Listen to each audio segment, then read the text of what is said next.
Hey friends, welcome back to another Thrift Flip Thursday. Today's video is hosted by Shayna from Robinson Repurposing, Savannah from Savvy Crafts with Savannah, and their co-host Wendy with Wendy's Creative Space. Their links will be down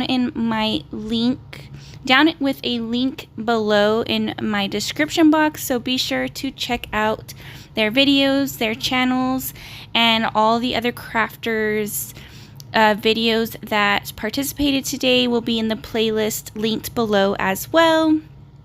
Getting into my first project, I found one of these mail organizers, and Savannah had done one of these as well. So when I saw one at my thrift store, I was really excited to pick it up since I'd seen her redo one.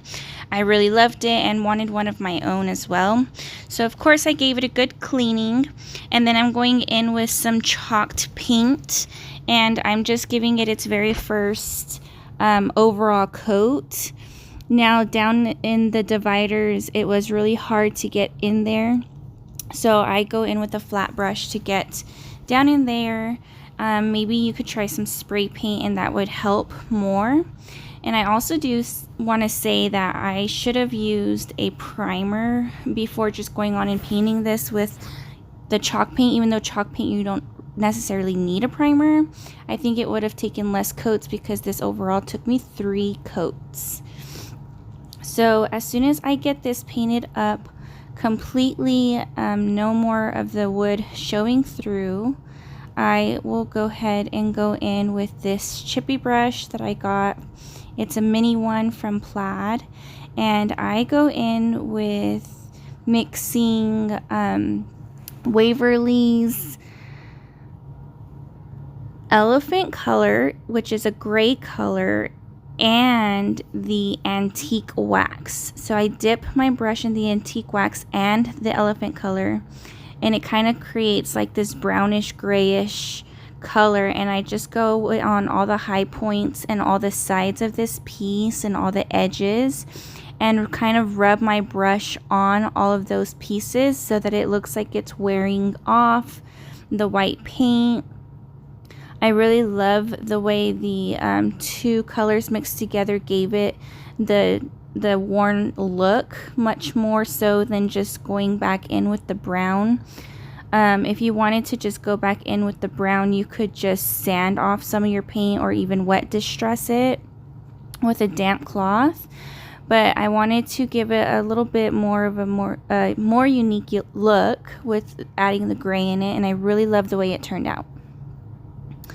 And don't worry, anywhere you get a little too heavy-handed with the distressing, you can just go back in with your white paint and cover up or lighten up some of that distressing, which is kind of what I do in a little bit. You'll see me go back in with that white and go over some of the places that were more flat. I like the heavy distressing on all the edges, and not so much on the flat surfaces, not too much distressing on that. So I kind of go back and cover up some of those marks. You see my son, he was like, I want to help you. I'll hold it for you, Mama. I'll hold it for you. I'm like, okay. So that's him holding it there. He's accompanying me in my craft room. So anyways, yeah, just blending it out, rubbing some of the white back in there so it's not so heavy, and then I kind of just blend it in with my finger. Whatever look you like, you can paint one of these whatever color you like. Now I printed this out with my Cricut, the number part, the NO, and I'm just going to stencil it on there using Waverly's ink chalk paint. And you just of course want to make sure that you rub your stencil down really well. And then I'm just going to stencil it on there. And I do this for all 3 of the divider parts. And then I'm going to go in with some stencils that I have from Walmart with the numbers. And I do 1, 2, and 3. So it's number 1, 2, number 2, number 3. And I could have just made a stencil that said each one of those, but since I had the 1, 2, and 3 stencils on hand, I wanted to go ahead and use them. So I made it a little bit more difficult on myself by doing it this way, but at least I didn't use up like all my stencil vinyl. I just looked at it as saving on some of my vinyl.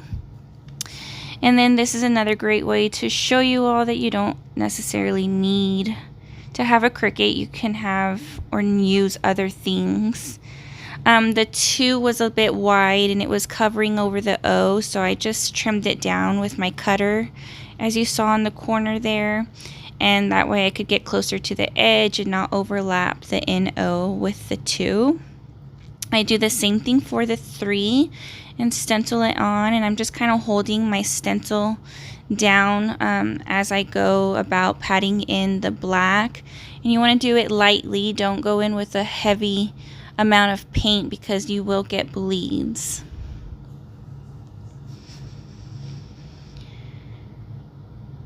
Now I am going in and I'm going to add knobs to the bottom versus the hooks that it came with. So I am doing the same thing with going in with the Waverly's Antique and the elephant color. I'm brushing that over the knobs and then I'm going to sand it off just to not have the knobs so shiny. They look a little more older and distressed. You don't have to do this, of course, if you want that shiny knob or you want to apply the hooks that it came with back on there. You can do that as well. I just wanted to give this a little bit of a different look. And for now, I just hot glue it on there for video purposes. Of course, you can always take your drill through there, apply the screw and all that, but I wasn't settled that I didn't ever want to go back to the hook, so this is what I did for now. And this is all for this thrift flip. Let me know if you like it down below in the comments. I have it hanging in my kitchen right now with just some greenery. You can also use it for like recipe cards, other greenery, flowers, put your mail in there. You can let this hold so many things, and then you can put like little aprons on the knobs or things of that sort. I hope you all are enjoying this. If you are, don't forget to like and subscribe. Okay, so here is my next one, and yes, it says $7.99, but it was a pink tag that I got lucky on, and it was half off when I bought it from Goodwill.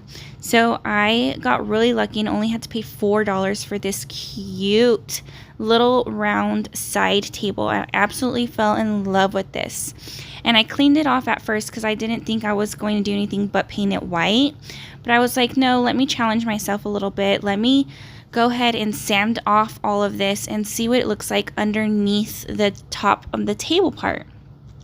And it did look like wood. So I was excited and decided that I wanted to give this a different look instead of just white and distressed. You'll see that I stain it and then paint the leg or the bottom portion of it white. And I really, really love how this table turned out. I think it is absolutely beautiful. It did take a lot of sanding though, I will not lie. It was a lot of sanding. And I believe I went in with 220 or 120 grit first. And then I went in with a lighter one, either 80 or 60 next, just to get off any excess. And this is how this is looking right now. I absolutely love the way it looked. And I wasn't completely sure how I wanted to stain this because I didn't want that heavy dark color again.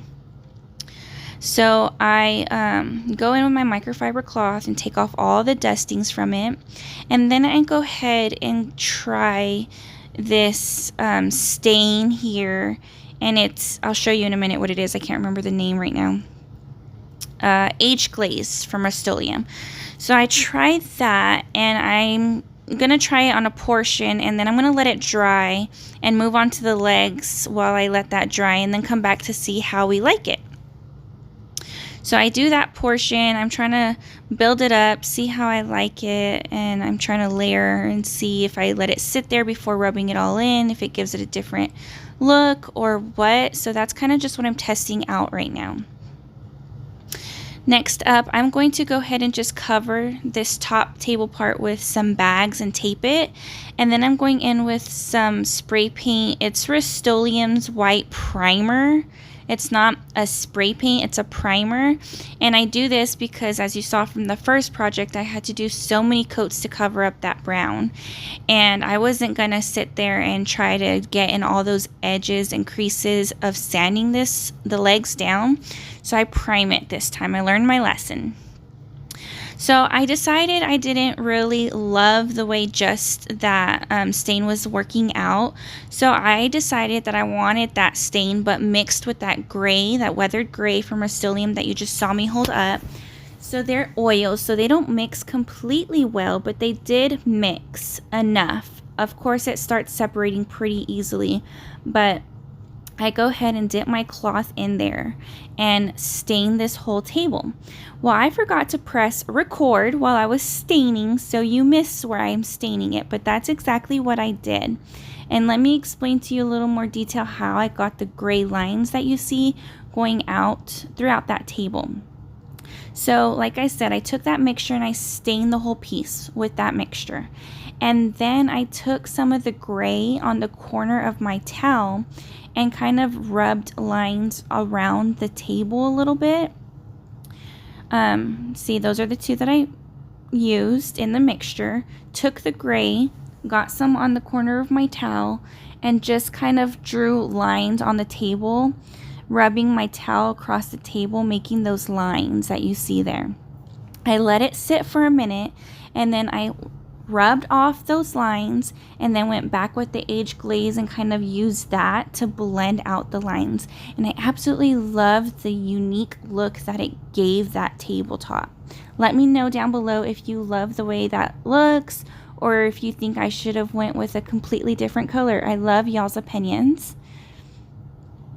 Now you see me here going in with chalked white paint, and this took about 2 coats versus like the 3 or 4 it would have taken if I hadn't primed it. So this took 2 coats, and it was pretty easy to go ahead and get this first base coat on there. I just go around all the crevices, trying to go in one direction. You really want to make sure when you have a piece that has so much texture going on it that you aren't letting any paint gunk up in any corners or edges, because then you have to go back in, sand it down to make it look good again, and then go back in and paint it. So 2 coats of this covered this up really well, and I did end up having to take like a small flat brush and get in like all the little crevices that were up in the corners. So don't be afraid to switch brushes and use what you have to use to get like in all the little edges.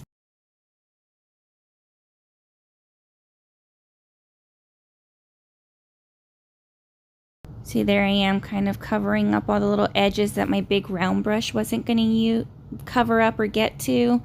By the way, that round brush was from Waverly, and I got it at Walmart. I've been loving it, but I will say that it sheds a lot. So I don't know if you guys have any recommendations for a brush to use with chalk paint. Here is how it turns out.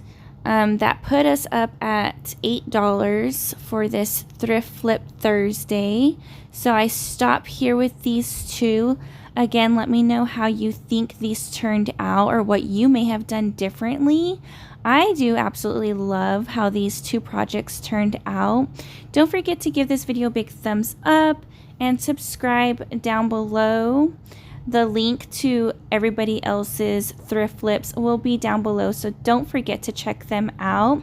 And I will talk to you all next week with a new video. Thank you so much, guys. Bye.